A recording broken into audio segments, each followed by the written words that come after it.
Comment traiter une objection?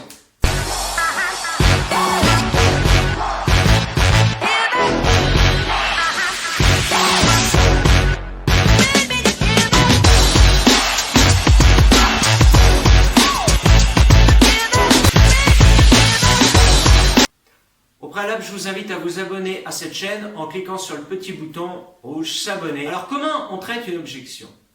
Je suis pas d'accord, c'est trop cher, je veux pas, bref, peu importe. Une objection, c'est un non.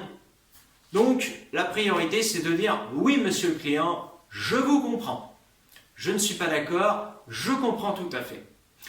Est-ce que vous pouvez m'en dire plus, s'il vous plaît? Expliquez-moi comment vous avez pris cette décision, comment vous avez déterminé ceci ou cela. » Donc, on est d'accord avec le client, on accepte ce qu'il nous dit et on veut en savoir plus, qu'il nous explique tout simplement. Et naturellement, il va nous expliquer ce qu'il a dans les tripes.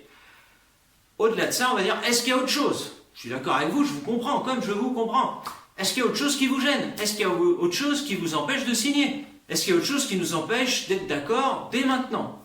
Ça s'appelle isoler. Est-ce qu'il n'y a pas autre chose? S'il y a autre chose, bien évidemment, on accepte. Ah oui, je comprends tout à fait. Dites-moi pourquoi vous considérez que, tralala, vous en savez plus. Et de la même manière, vous grattez encore. Est-ce qu'il y a autre chose qui vous gêne? Là, il n'y avait plus une objection, maintenant on en a une deuxième. Est-ce qu'il y en a d'autres? Non, non, il n'y a que ça. Par exemple, le prix et la couleur de la voiture. Ok, le prix de l'appartement, effectivement, il est trop cher par rapport à mon budget. Et puis, malheureusement, il est plein nord.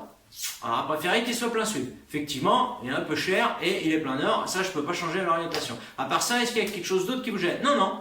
Ok, il n'y a que le prix. Et effectivement, comme il est plein nord, j'aimerais le payer moins cher. Et puis, de toute façon, il est un peu trop cher, même en étant plein sud. Ok, mais il est plein nord.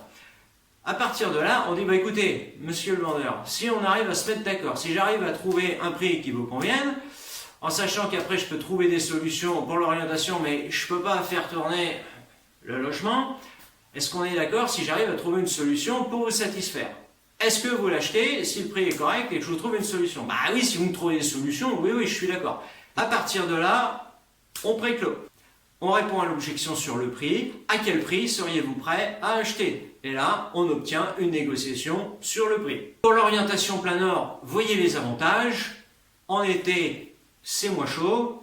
En hiver, de toute façon, il n'y a pas beaucoup de soleil. À 17 h, il fait nuit. Donc, ça ne changera pas grand-chose.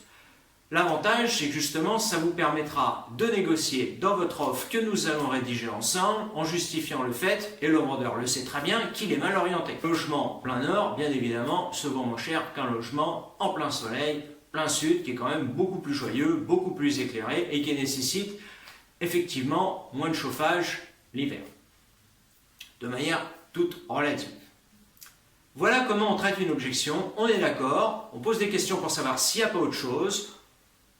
On préclôt. Est-ce que si on se met d'accord, si je vous trouve une solution, bah, vous achetez? Ok, oui, j'achète. Et donc là, on résout le problème, en l'occurrence le prix. Bah écoutez, je m'engage et on va le faire ensemble à vous obtenir le prix que vous voulez. Donc, à nous de travailler, de faire ce que veut et de traiter la seule objection qui reste, principale, le prix. Voilà comment on traite une objection.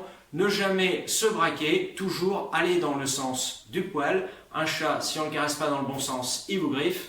Pareil avec un prospect, pareil avec un vendeur. On accepte ce qu'il nous dit. Bah oui, comme je vous comprends.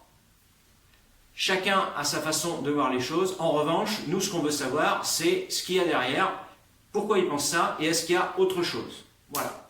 Si vous avez aimé cette vidéo, vous pouvez liker cette vidéo, nous marquer dans les commentaires quand vous avez quelqu'un qui n'est pas d'accord avec vous, comment vous traitez une objection, notamment dans le cadre d'une relation de vente. Et vous pouvez vous abonner à cette chaîne si ce n'est pas déjà fait. Je vous dis à bientôt pour une prochaine vidéo.